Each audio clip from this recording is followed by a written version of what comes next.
আজকের রেসিপি এঁচোড়ের কালিয়া। এঁচোড়কে ছুলে কাটিয়ে আর পরিষ্কার করে ধুয়ে নিব।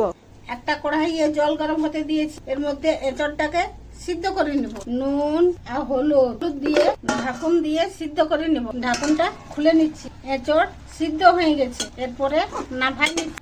কড়াইয়ে তেল গরম করে চিনি, জিরা, লং আর দারচিনি, দুটো তেজপাতা, এরপর পেঁয়াজ ভাজবো।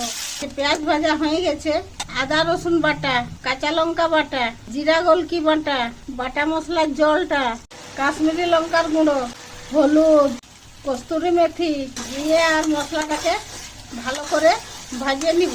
মশলা ভাজা হয়ে গেছে, এরপরে একটা টমেটো দিয়ে দিচ্ছি। দিয়ে আর মশলার সঙ্গে টমেটোকে ভাজিয়ে নিব।